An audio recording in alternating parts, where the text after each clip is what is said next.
Welcome to a story from Folk Tales from India, collected by the great A.K. Ramanujan.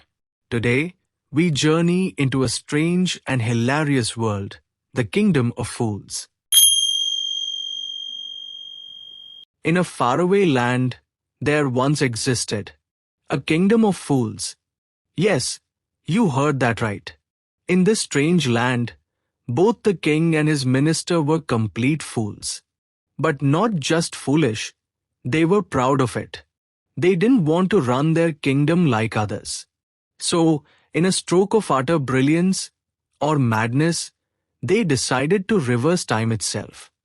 Day would become night, and night would become day. They issued a royal decree. Everyone must stay awake and work during the night and sleep during the day. Anyone who disobeyed would be sentenced to death.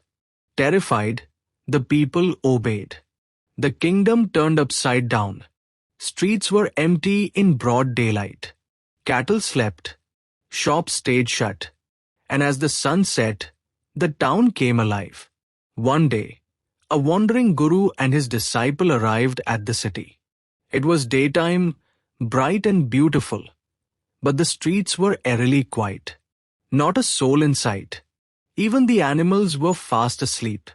Puzzled, they roamed around until evening, when suddenly the entire town awoke and burst into action. Hungry, they went to buy food, and here came the second surprise. Everything, no matter what it was, rice, bananas, ghee, wheat, cost exactly one daddu. That's right. A whole basket of bananas or a sack of rice, all for one daddu. The guru grew suspicious. This is a kingdom of fools, he warned. Let's leave before we get into trouble. But the disciple, drawn by the cheap food, refused. Such delicious food, at such a price. I'm staying. Despite his guru's warning, the disciple stayed behind. And ate, until he became as round and plump as a sacred bull. One day, disaster struck. A thief broke into a wealthy merchant's house. As he was sneaking out with his loot, the old wall collapsed and killed him. His brother, outraged, demanded justice. My brother was doing his job, thieving, and your wall killed him. The king took this seriously and summoned the merchant. You're guilty, he declared. Your wall killed this man. You must be punished. The merchant protested, but I didn't build the wall. The bricklayer did. So, the king summoned the bricklayer. The old man pleaded, My lord, I was distracted. There was a dancing girl walking up and down the street jingling her anklets. I couldn't concentrate. The king nodded. Aha, then it's the dancer's fault.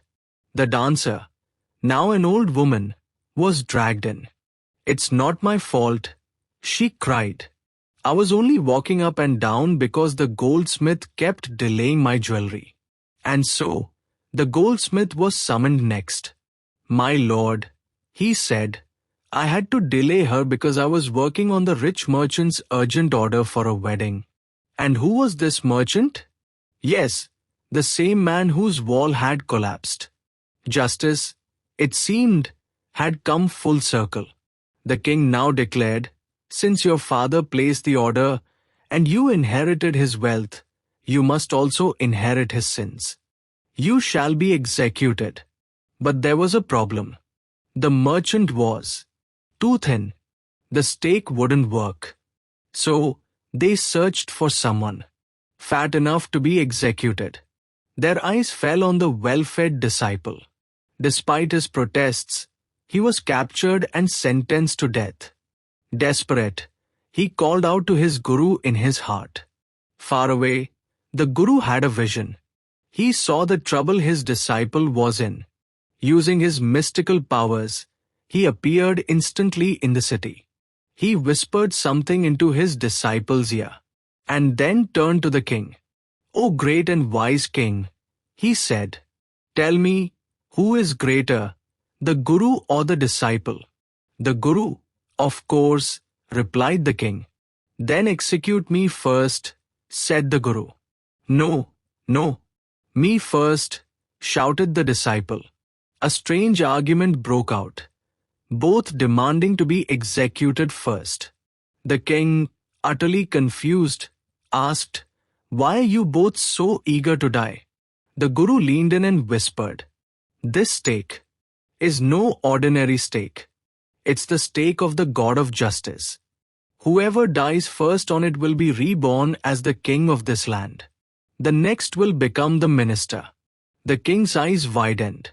He didn't want to lose his throne in the next life. He quickly postponed the execution and held a secret meeting with his minister.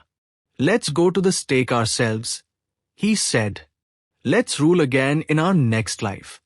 So that very night, disguised as the guru and the disciple, the king and his minister were executed.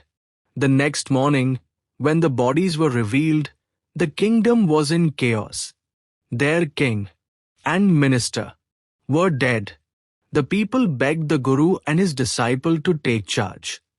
"Be our new king and minister." The disciple was ready. The guru hesitated, but finally agreed on one condition. All the old laws must be changed. From then on, day became day and night became night. Prices were fair, and sanity returned to the land. The kingdom was no longer foolish. And that was the tale of the kingdom of fools, a land where justice was turned on its head and wisdom came in strange disguises. If you enjoyed this tale, don't forget to like, share, and subscribe for more timeless stories from around the world. Thanks for watching.